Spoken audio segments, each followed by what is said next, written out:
16. I want to go away, he told Franz. For a month or so, for as long as I can. Why not, Dick? That was our original arrangement, it was you who insisted on staying. If you and Nicole, I don't want to go away with Nicole. I want to go away alone. This last thing knocked me sideways. If I get 2 hours sleep in 24, it's one of Zwingli's miracles.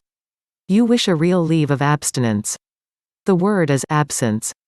Look here, if I go to Berlin to the Psychiatric Congress, could you manage to keep the peace?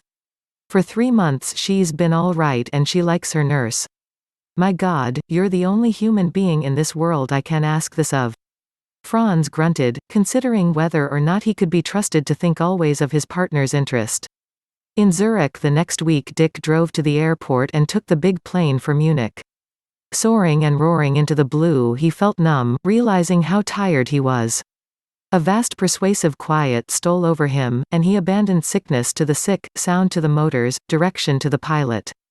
He had no intention of attending so much as a single session of the Congress. He could imagine it well enough, new pamphlets by Bleuler and the elder Forel that he could much better digest at home, the paper by the American who cured dementia praecox by pulling out his patients' teeth or cauterizing their tonsils, the half-derisive respect with which this idea would be greeted, for no more reason than that America was such a rich and powerful country. The other delegates from America, red-headed Schwartz with his saint's face and his infinite patience in straddling 2 worlds, as well as dozens of commercial alienists with hangdog faces, who would be present partly to increase their standing, and hence their reach for the big plums of the criminal practice, partly to master novel sophistries that they could weave into their stock in trade, to the infinite confusion of all values. There would be cynical Latins, and some man of Freud's from Vienna.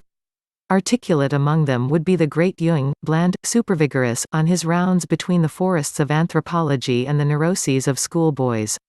At first there would be an American cast to the Congress, almost Rotarian in its forms and ceremonies, then the closer-knit European vitality would fight through, and finally the Americans would play their trump card, the announcement of colossal gifts and endowments, of great new plants and training schools, and in the presence of the figures the Europeans would blanch and walk timidly. But he would not be there to see. They skirted the Vorarlberg Alps, and Dick felt a pastoral delight in watching the villages. There were always 4 or 5 in sight, each one gathered around a church. It was simple looking at the earth from far off, simple as playing grim games with dolls and soldiers.